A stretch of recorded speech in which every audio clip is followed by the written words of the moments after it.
ਨਜ਼ਾਰਾ ਬੜਾ ਨੂੰ ਬੱਜਿਆ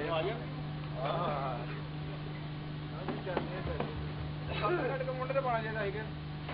ਆਹੋ ਮੁੰਡੇ ਤੇ ਥੱਲੇ ਲਾ ਹੜਿਆ ਦਾ ਕਿੰਨੂੰ ਉਹਦਾ ਕਾਕਰਾ ਥੱਲੇ ਇੱਧਰ ਆਓ ਭਾਂ ਉਹ ਖਾਦੀ ਪੱਪੂ ਨੂੰ ਫੜਾ ਦੇਣਾ ਨਾ ਫੜੋ ਜੀ ਮੇਰੇ ਪੱਪੂ ਮੈਂ ਕਿਹਾ ਤੂੰ ਫੜਾ ਦੇ ਪੱਪੂ ਨੂੰ ਯਾਰ ਦੇ ਦੇ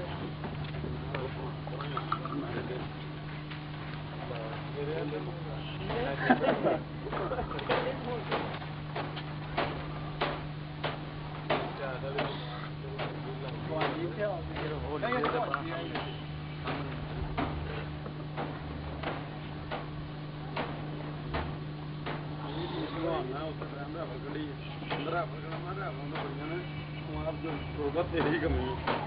ਬਸ ਦੋ ਗੱਲਾਂ ਹੀ ਆਉਂਦੀਆਂ ਚਲੋ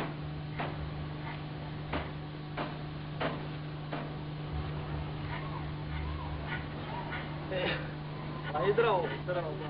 ਇੱਥੇ ਬਹੁਤ ਕਿੱਥੇ ਗਿਆ ਇੱਥੇ ਬਹੁਤ ਤੂੰ ਕੋਈ ਕਿੱਥੇ ਹੈ ਤੇਰਾ ਹਲਕੀ ਕੋਲੇ ਕਿਹੜੀ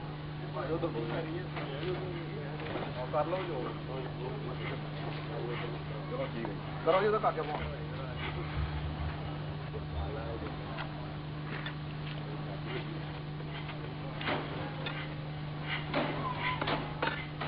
बस 2 मीटर फोन कर दे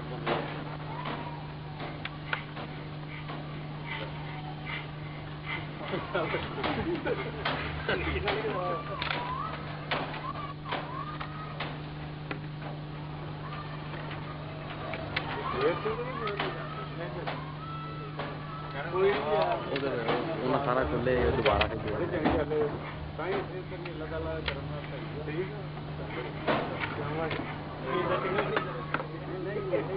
यार जाते हैं ना मदद से तो मैं चंगा ना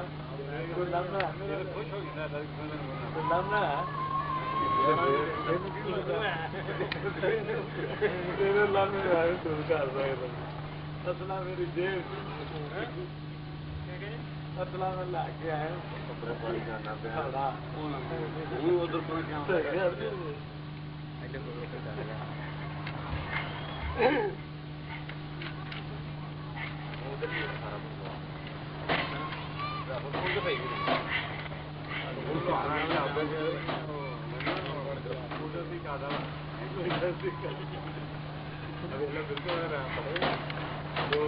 क्या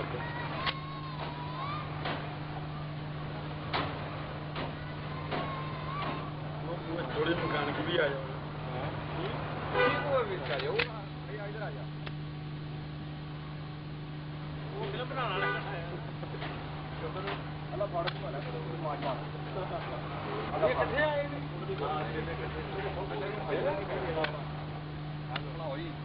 भाई हो तो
थोड़ा ये सही कड़ी के मांगना जाओ ना पे कहना है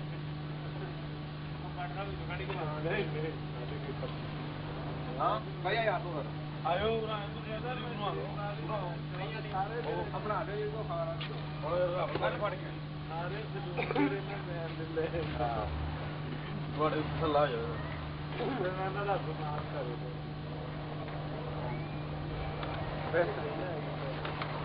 ਵੀ ਤਾਂ ਬਹੁਤ ਦਿਨਾਂ ਬਾਅਦ ਚੱਕਰ ਲਾਇਆ ਜਿਹੜੇ ਇਸ ਤਰ੍ਹਾਂ ਕੇ ਨਾ ਮਾਫ ਕਰ ਵੀ ਕਰਦੇ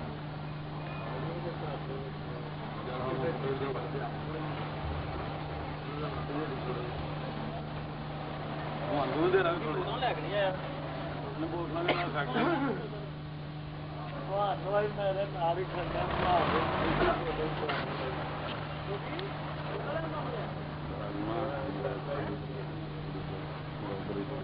ਕੌਣ ਗਿਆ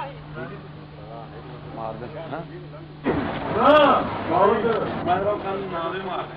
ਕਦਰ ਮਾਈ ਉਹ ਆ ਕੇ ਚੁੱਕੀ ਜਾਂਦਾ ਯਾਰ ਉਹ ਬੰਦ ਕਰਕੇ ਨਾ ਉਹ ਤੋਂ ਜਾਂਦਾ ਆ ਕੇ ਲਾਇਆ ਉਹ ਜਾਣਦਾ ਜਨਾਬ ਮੈਂ ਪੁੱਛਦਾ ਲਾਇਆ ਉਹਦੇ ਜਮਾ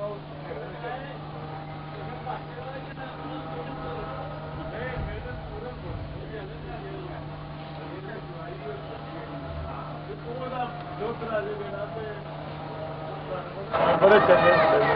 ਫਕੀਰ ਹਾਂ ਉਹਦੇ ਮੁੰਡਿਆਂ ਦੇ ਵਿੱਚ ਹਾਂਜੀ ਤੇ ਮਰ ਕਹਿੰਦਾ ਸੀ ਮੁੰਡਾ ਇੱਕ ਕਰਾਣਾ ਵੀ ਹੈ ਹਾਂ ਕਤਲ ਤਾਂ ਆ ਗਿਆ ਸਾਰਾ